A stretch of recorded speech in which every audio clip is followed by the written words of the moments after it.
ವಿದ್ಯಾರ್ಥಿಗಳೇ, ಈಗಾಗಲೇ ನೀವು ಪ್ರತ್ಯಕ್ಷಾನುಭವದ ನಿರ್ಧಾರಕಗಳನ್ನು ತಿಳ್ಕೊಂಡಿದ್ದೀವಿ.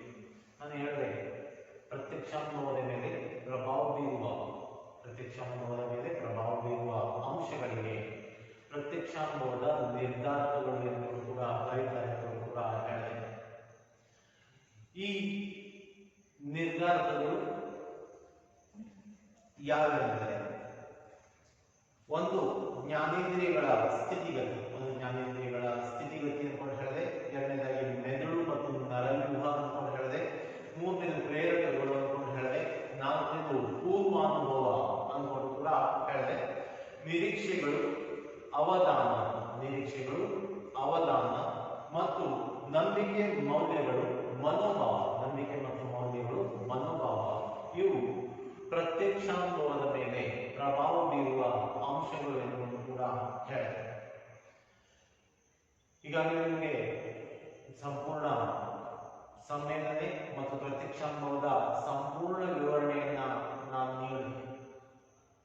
ಈಗ ಮುಂದಿನ ಅಧ್ಯಾಯ ಭಾವರೂಪಣ, ಕಾನ್ಸೆಪ್ಟ್ ಆಫ್ ಫಾರ್ಮೇಶನ್ ಅನ್ನುವಂತೆ ಭಾವರೂಪಣ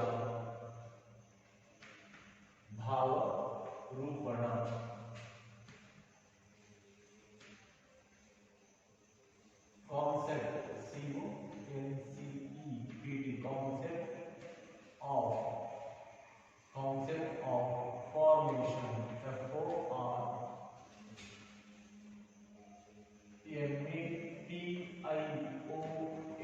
concept of formation.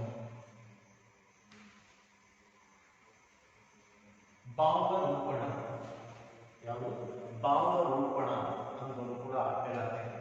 ಮಾನವನ ಆಲೋಚನೆಯ ಮೂಲ ಘಟಕಗಳು, ಆಲೋಚನೆಗೆ ಥಿಂಕಿಂಗ್, ಯೋಚನೆ ಮಾಡುವುದು. ಈ ಆಲೋಚನೆಯ ಮೂಲ ಘಟಕವೇ ಏನಂತ ಹೇಳಲಾಗುತ್ತದೆ? ಭಾವರೂಪಣ ಅನ್ಕೊಂಡು ಕೂಡ ಹೇಳಲಾಗುತ್ತದೆ. ಈ ಆಲೋಚನೆಯಲ್ಲಿ ಬರುವಂತಹ ಪರಿಕಲ್ಪನೆಯನ್ನ ಅರ್ಥಪೂರ್ಣ ಶಾಬ್ದಿಕ ಸಂಕೇತಗಳೆನ್ನಬಹುದು. ಈ ಆಲೋಚನೆಯಲ್ಲಿ ಬಳಸುವ ಪರಿಕಲ್ಪನೆಗಳನ್ನು ಏನಂತೆ ಅರ್ಥಪೂರ್ಣ ಶಾಬ್ದಿಕ ಸಂಕೇತಗಳೆಂದು ಕೂಡ ಹೇಳಲಾಗಿದೆ. ನಮಗೆ ಮೊಟ್ಟ ಮೊದಲನೇದಾಗಿ ತಿಳ್ಕೊಳ್ಬೇಕಾದ್ದು ಭಾವರೂಪಣದ ಅರ್ಥ. ಇಲ್ಲಿ ಭಾವರೂಪಣದ ಅರ್ಥವನ್ನು ನಾವು ನೋಡಬೇಕು.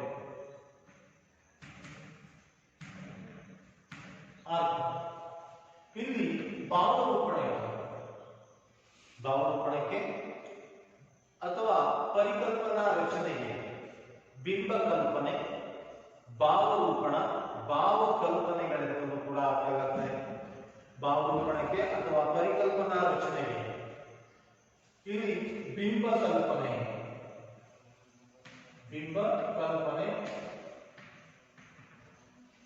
ಭಾವರೂಪಣ, ಭಾವಕಲ್ಪನೆ.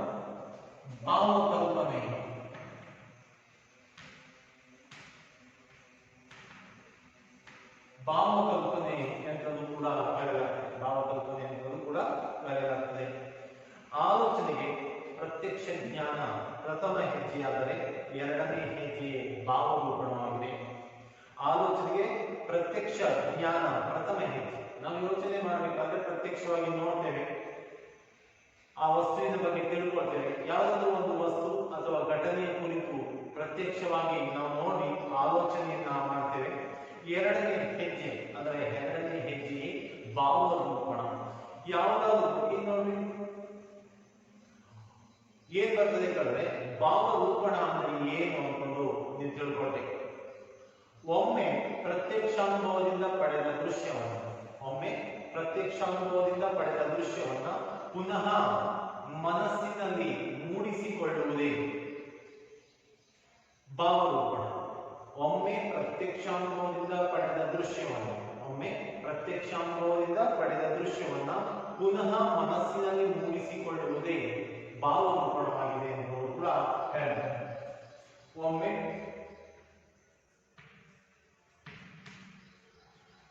ಪ್ರತ್ಯಕ್ಷಾನುಭವದಿಂದ ಪ್ರತ್ಯಕ್ಷ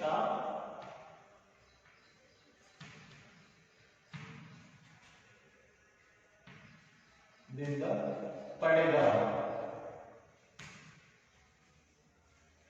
ದೃಶ್ಯವನ್ನು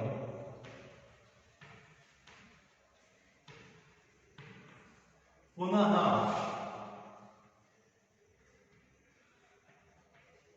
ಮನಸ್ಸಿನಲ್ಲಿ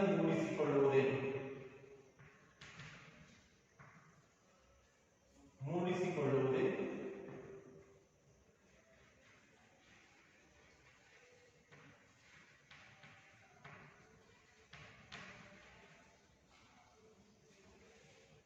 ಭಾವರೂಪಣ.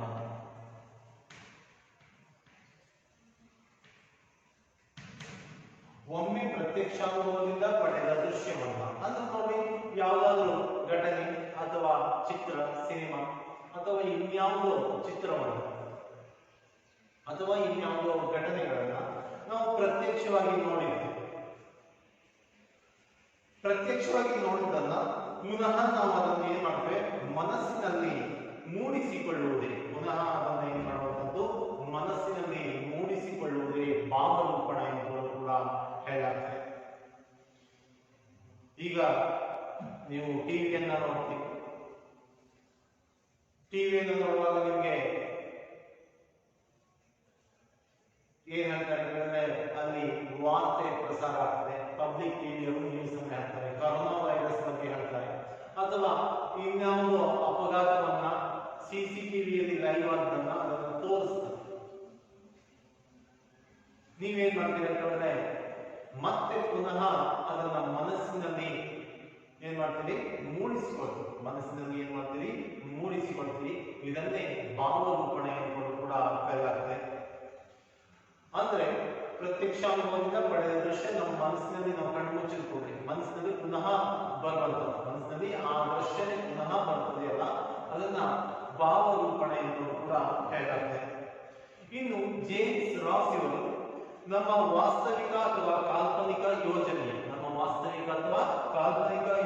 ವಿಷಯಗಳನ್ನು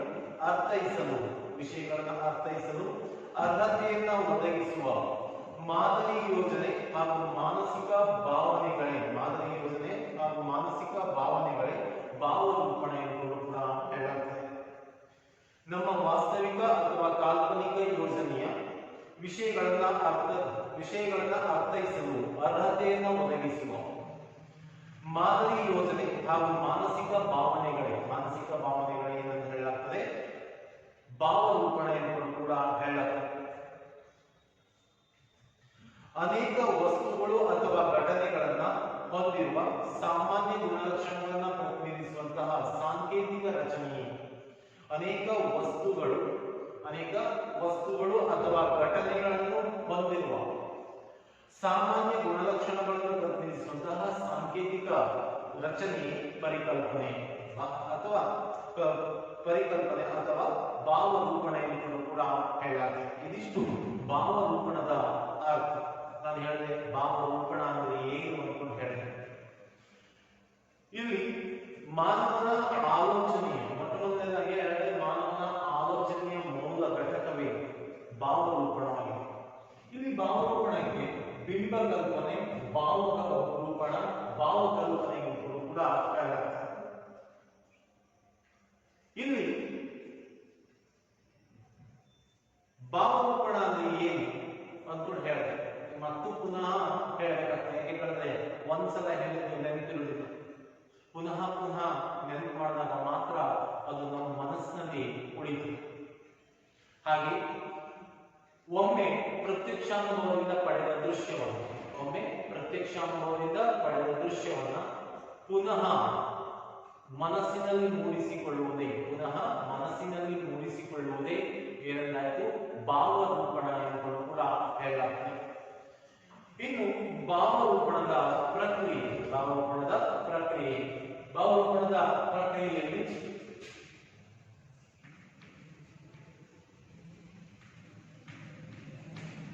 ಒಂದು ಅನುಭವ,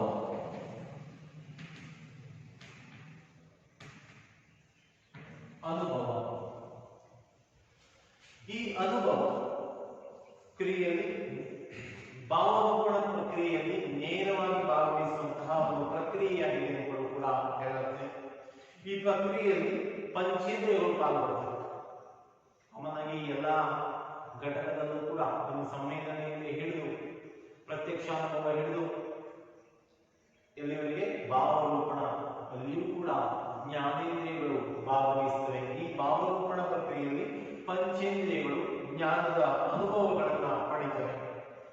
ಈಗ ನಾನು ಹೇಳಿದೆ ಪಂಚೇಂದ್ರಿಯಗಳು ಯಾವುದು ಅಂತ ಹೇಳಿದೆ. ಈ ಪಂಚೇಂದ್ರಿಯಗಳು ಕೂಡ ಏನ್ ಮಾಡ್ತವೆ, ಜ್ಞಾನದ ಅನುಭವವನ್ನ ಪಡಿತವೆ ಎಂದು ಕೂಡ ಹೇಳುತ್ತೆ. ವೀಕ್ಷಣೆ ಅನುಭವಕ್ಕೆ ಅವಕಾಶವನ್ನ ನೀಡುತ್ತದೆ. ನಾವು ಈ ಅನುಭವ ಹೇಗಾಗ್ತದೆ, ಪಂಚೇಂದ್ರಿಯಗಳು ಸರಿಯಾಗಿ ಕಾರ್ಯವನ್ನು ನಿರ್ವಹಿಸಿದರೆ ಮಾತ್ರ ಈ ಅನುಭವ ಸಾಧ್ಯ ಆಗ್ತದೆ. ನಾವು ಪ್ರತ್ಯಕ್ಷವಾಗಿ ನೋಡ್ತೇವೆ ಒಂದು ಚಿತ್ರವನ್ನ ಅಥವಾ ಘಟನೆಯನ್ನ ನೋಡ್ತೇವೆ, ಅದು ನಮಗೆ ಅನುಭವವನ್ನ ನೀಡುತ್ತದೆ. ಅಥವಾ ಇನ್ಯಾವುದೋ ಘಟನೆಗಳು,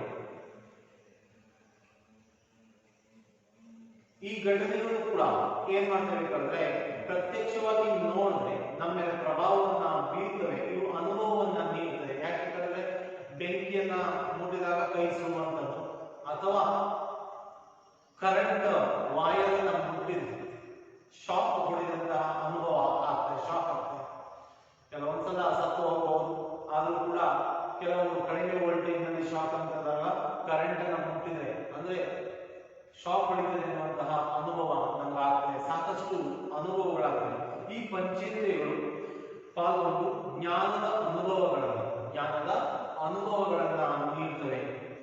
ವೀಕ್ಷಣೆ ಅನುಭವಕ್ಕೆ ಅವಕಾಶವನ್ನ ಮಾಡಿಕೊಡ್ತದೆ. ನಾವು ಏನು ವೀಕ್ಷಣೆ ಮಾಡ್ತೀವಲ್ಲ, ಈ ವೀಕ್ಷಣೆಯು ಈ ಅನುಭವಕ್ಕೆ ಎಕ್ಸ್ಪೀರಿಯನ್ಸ್, ಅನುಭವಕ್ಕೆ ಅವಕಾಶವನ್ನ ಮಾಡಿಕೊಡ್ತದೆ ಎಂದು ಕೂಡ ಹೇಳಬಹುದು. ಅನುಭವಕ್ಕೆ ಅವಕಾಶವನ್ನ ಮಾಡಿಕೊಡ್ತದೆ. ಇನ್ನು ಸಾರಾಂಶೀಕರಣ, ಎರಡನೇದಾಗಿ ಸಾರಾಂಶೀಕರಣ.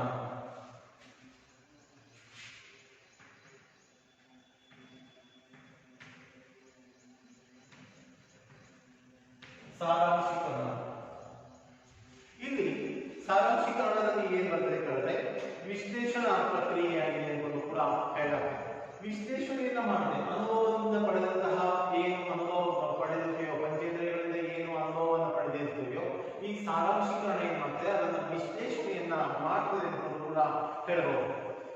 ಅವಶ್ಯಕ ಗುಣಲಕ್ಷಣಗಳನ್ನ ಪರಿಗಣಿಸಿ ಅನವಶ್ಯಕ ಮತ್ತು ನಿರುಪಯುಕ್ತ ಗುಣಲಕ್ಷಣಗಳನ್ನ ಕೈಬಿಡಲಾಗುತ್ತದೆ. ನಮಗೆ ಯಾವುದು ಅವಶ್ಯಕತೆ ಇದೆ, ಸಾರಾಂಶೀಕರಣದಲ್ಲಿ ಏನ್ ಮಾಡ್ತೇವೆ ಹೇಳಿದ್ರೆ ನಮಗೆ ಯಾವುದು ಅವಶ್ಯಕತೆ ಇದೆಯೋ ಅದನ್ನ ಪರಿಗಣಿಸ್ತೇವೆ. ಯಾವುದು ಅನವಶ್ಯಕವಾಗಿದೆಯೋ ಮತ್ತು ನಿರುಪಯುಕ್ತವಾಗಿದೆಯೋ ಅವುಗಳನ್ನ ಏನ್ ಮಾಡ್ತೇವೆ, ಕೈ ಬಿಡ್ತೇವೆ. ಒಂದು ಸಿನಿಮಾ ನೋಡಿದ್ರೆ ಸಿನಿಮಾದ ಪ್ರತಿಯೊಂದು ಶಬ್ದನೂ ಕೂಡ ನೆನಪಿಟ್ಕೊಂಡಿರ್ತಿಲ್ಲ. ಕೆಲವೊಂದು ಸನ್ನಿವೇಶಗಳನ್ನ ನಾವೇನ್ ಮಾಡ್ತೇವೆ, ನೆನಪಿಟ್ಕೊಂಡಿರ್ತೇವೆ. ನಮಗೆ ಯಾವುದು ಅನವಶ್ಯಕವಾಗಿದೆಯೋ ಅದನ್ನು ನಿರುಪಯುಕ್ತವಾಗಿದೆಯೋ ಅದನ್ನ ಕೈ ಬಿಡ್ತೇವೆ. ಅಥವಾ ಇನ್ಯಾವುದೋ ಕ್ಲಾಸ್ನಲ್ಲಿ ಅಥವಾ ಇನ್ಯಾವುದೋ ರಸ್ತೆಯಲ್ಲಿ ಹೋಗುವಾಗ ಆದಂತಹ ಘಟನೆಗಳನ್ನ ಕೆಲವೊಂದು ಮಾತ್ರ ದಿನ ರಸ್ತೆಯಲ್ಲಿ ತಿರುಗ್ತೇವೆ, ಅಲ್ಲಿ ಸಾಕಷ್ಟು ಅನುಭವ ಆಗ್ತದೆ. ಯಾವುದು ನಮಗೆ ಹಿತವೆನಿಸ್ತದೆಯೋ, ಯಾವುದು ಕಹಿಘಟನೆಯೋ, ಯಾವುದು ಉಪಯುಕ್ತವಿದೆಯೋ ಅದನ್ನ ಮಾತ್ರ ಏನ್ ಮಾಡ್ತೇವೆ, ನೆನಪಿನಲ್ಲಿಟ್ಟುಕೊಳ್ತೇವೆ.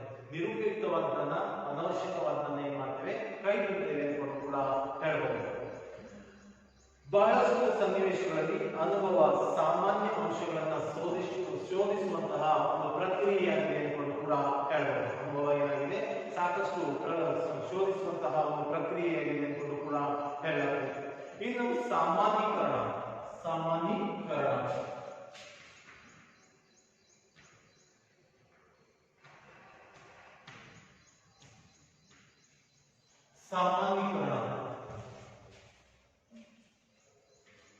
ಸಾಮಾನ್ಯೀಕರಣವು ಭಾವರೂಪಣದಲ್ಲಿಯ ಮತ್ತೊಂದು ಪ್ರಮುಖ ಅಂಶವಾಗಿದೆ. ಈ ಸಾಮಾನ್ಯೀಕರಣ ಏನಾಗಿದೆ ಅಂದ್ರೆ ಭಾವರೂಪಣದಲ್ಲಿಯ ಮತ್ತೊಂದು ಪ್ರಮುಖ ಅಂಶ. ನಾವು ಈ ಹಿಂದೆ ಪಡೆದಿರುವ ವಸ್ತುಗಳಲ್ಲಿಯ ಸಾಮಾನ್ಯ ಅಂಶಗಳನ್ನು ಗುರುತಿಸಿ ವಿಸ್ತೃತಗೊಳಿಸುವ ಪರಿಕಲ್ಪನೆಯಾಗಿದೆ. ಏನಾಗಿದೆ ಅಂದ್ರೆ ನಾವು ಈ ಹಿಂದೆ ಪಡೆದಿರುವ ವಸ್ತುಗಳಲ್ಲಿಯ ಸಾಮಾನ್ಯ ಅಂಶಗಳನ್ನು ಗುರುತಿಸ್ತೇವೆ. ಸಾಮಾನ್ಯ ಅಂಶಗಳನ್ನು ಏನ್ ಮಾಡ್ತೇವೆ, ಗುರುತಿಸ್ತೇವೆ. ಅವುಗಳನ್ನ ವಿಸ್ತೃತಗೊಳಿಸಿ ಒಂದು ಪರಿಕಲ್ಪನೆಯನ್ನು ಕೂಡ ಹೇಳಬಹುದು. ಇನ್ನು ವಿಶ್ಲೇಷಣೆ ಕೊನೆಯದಾಗಿ ಯಾವುದು ಬರ್ತದೆ? ವಿಶ್ಲೇಷಣೆ ಎಂಬುದು ಬರ್ತದೆ.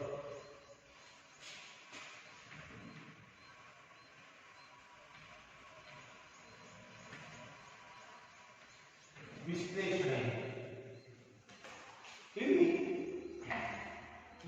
ಇದೊಂದು ವ್ಯವಸ್ಥಿತ ವಿಧಾನ. ವಿಶ್ಲೇಷಣೆ ಮಾಡುವಂಥದ್ದು ಅಂದ್ರೆ ವ್ಯವಸ್ಥಿತ ವಿಧಾನ. ಇಲ್ಲಿ ತಂತ್ರಗಳನ್ನು ಬಳಸಿಕೊಂಡು ಶೈಕ್ಷಣಿಕ ವಿಷಯ ವಸ್ತುಗಳನ್ನು ವಿಶ್ಲೇಷಿಸುವ ಒಂದು ಕ್ರಮಬದ್ಧವಾದ ವಿಧಾನವಾಗಿದೆ.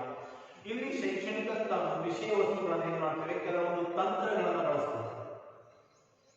ಈಗ ನೈಜ ಘಟನೆಗಳನ್ನು ತೋರಿಸಬೇಕಾಗುತ್ತೆ ಕೆಲವೊಂದು ಚಿತ್ರದಲ್ಲಿ. ಈ ಉದಾಹರಣೆಗೆ ಬಾಹುಬಲಿ ಸಿನಿಮಾವನ್ನು ನೋಡಿರ್ಬೋದು. ಆ ಬಾಹುಬಲಿ ಸಿನಿಮಾದಲ್ಲಿ ಏನಾಗಿದೆ ಅಂತ ಹೇಳಿದ್ರೆ ಕೆಲವೊಂದು ತಂತ್ರಗಳನ್ನ ಬಳಸಬಹುದು.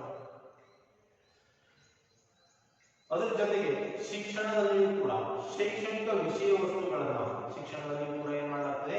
ಶೈಕ್ಷಣಿಕ ವಿಷಯ ವಸ್ತುಗಳನ್ನ ವಿಶ್ಲೇಷಿಸಬೇಕಾಗ್ತದೆ. ಒಂದು ಕ್ರಮಬದ್ಧ ವಿಧಾನ. ಜ್ಞಾನವನ್ನು ಪಡೆದು ಅದನ್ನು ಸರಿಯಾಗಿ ಅರ್ಥೈಸಿಕೊಂಡು ವಿಶ್ಲೇಷಿಸಿ ಜೀವನದಲ್ಲಿ ಅಳವಡಿಸಿಕೊಳ್ಳುವುದಾಗಿದೆ ಎಂದು ಕೂಡ ಹೇಳಲಾಗ್ತದೆ. ಜ್ಞಾನವನ್ನು ಪಡ್ಕೊಳ್ಬೇಕು. ಜ್ಞಾನವನ್ನು ಹೇಗೆ ಪಡ್ಕೊಳ್ತೇವೆ? ಕ್ಲಾಸ್ನಲ್ಲಿ ಪಡ್ಕೊಳ್ತೇವೆ, ಅಥವಾ ಇನ್ಯಾವುದೋ ಸಭೆ ಸಮಾರಂಭಗಳಲ್ಲಿ ಸಾಕಷ್ಟು ಜ್ಞಾನವನ್ನು ಪಡ್ಕೊಳ್ತೇವೆ. ಇನ್ನು ಶಾಲೆಯಲ್ಲಿ ಪಡೆದಂತಹ ಜ್ಞಾನವನ್ನು ಸರಿಯಾಗಿ ಅರ್ಥೈಸಿಕೊಳ್ಬೇಕು. ಏನು ಜ್ಞಾನವನ್ನು ಪಡಿತೀವಿಯೋ ಅದನ್ನ ಸರಿಯಾಗಿ ಏನ್ ಮಾಡಬೇಕಾಗ್ತದೆ? ಅರ್ಥೈಸಿಕೊಳ್ಬೇಕು. ಯಾಕೆ ಹೇಳಿದ್ರೆ ನಿಮ್ಮ ಸ್ಕೂಲ್ನಲ್ಲಿ ಅಥವಾ ಕಾಲೇಜಿನಲ್ಲಿ ನಿಮಗೆ ಸಾಕಷ್ಟು ವಿಷಯಗಳನ್ನ ಹೇಳ್ತಾರೆ, ಸಾಕಷ್ಟು ಜ್ಞಾನ ಆಗ್ತದೆ. ಇಂಗ್ಲಿಷ್ ಹೇಳ್ತಾರೆ, ಕನ್ನಡ ಹೇಳ್ತಾರೆ, ಇತಿಹಾಸ ಹೇಳ್ತಾರೆ. ಇತಿಹಾಸದಲ್ಲಿ ಸಾಕಷ್ಟು ಘಟನೆಗಳು ಬರ್ತವೆ. ಅಲ್ಲಿ ಸತ್ಯ ಮತ್ತು ಪ್ರಾಮಾಣಿಕತೆಯ ಕುರಿತು ಕೂಡ ಪಾಠವನ್ನು ಮಾಡಲಾಗ್ತದೆ. ಅವುಗಳನ್ನ ಏನ್ ಮಾಡಬೇಕಾಗ್ತದೆ? ಸರಿಯಾಗಿ ಅರ್ಥೈಸಿಕೊಂಡು ವಿಶ್ಲೇಷಿಸಿ ಜೀವನದಲ್ಲಿ ಏನ್ ಮಾಡಬೇಕು? ಅರ್ಥೈಸಿಕೊಳ್ಬೇಕು ಅಂದ್ಕೊಂಡು ಅಳವಡಿಸಿಕೊಳ್ಬೇಕು ಅಂದ್ಕೊಂಡು ಕೂಡ ಹೇಳಲಾಗ್ತದೆ. ಇದಿಷ್ಟು ಭಾವರೂಪಣ ಅಂದ್ಕೊಂಡು ಬರ್ತದೆ. ಭಾವರೂಪಣದಲ್ಲಿ ಏನ್ ಬಂತು? ಭಾವರೂಪಣದ ಅರ್ಥ, ಭಾವರೂಪಣ ಪ್ರಕ್ರಿಯೆ ಅಂತ ಬಂತು. ಭಾವರೂಪಣ ಪ್ರಕ್ರಿಯೆಯಲ್ಲಿ ಅನುಭವ, ಕೊನೆಯದಾಗಿ ಏನು ಬಂತು? ಅನುಭವ, ಎಕ್ಸ್ಪೀರಿಯನ್ಸ್, ಸಾರಾಂಶೀಕರಣ, ಅದನ್ನ ವಿಶ್ಲೇಷಿಸುವಂಥದ್ದು ಸಾಮಾನ್ಯೀಕರಣ ಅಂತ ಬರ್ತದೆ. ಇದು ವಿಶ್ಲೇಷಣೆ ಅಂತ ಕೂಡ ಬರ್ತದೆ. ಇದಿಷ್ಟು ನಿಮ್ಮ ಅಧ್ಯಾಯದಲ್ಲಿ ಇರುವಂಥದ್ದು. ನಾನು ಮುಂದಿನ ಅಧ್ಯಾಯದಲ್ಲಿ ಏನ್ ಮಾಡ್ತೇನೆ ಹೇಳಿದ್ರೆ ಚಿಂತನೆ ಕುರಿತು ಅಧ್ಯಯನವನ್ನ ಮಾಡ್ತೇನೆ. ಚಿಂತನೆ ಅನ್ನಕ್ಕೆ ಥಿಂಕಿಂಗ್ ಅನ್ಕೊಂಡು ಕೂಡ ಕರೆಯುತ್ತೆ, ಆಲೋಚನೆ ಅನ್ಕೊಂಡು ಕೂಡ ಕರೆಯುತ್ತೆ. ಈ ಚಿಂತನೆ ಅಂದ್ರೆ ಏನು? ಚಿಂತನೆಯ ಪ್ರಕಾರಗಳನ್ನು ಕುರಿತು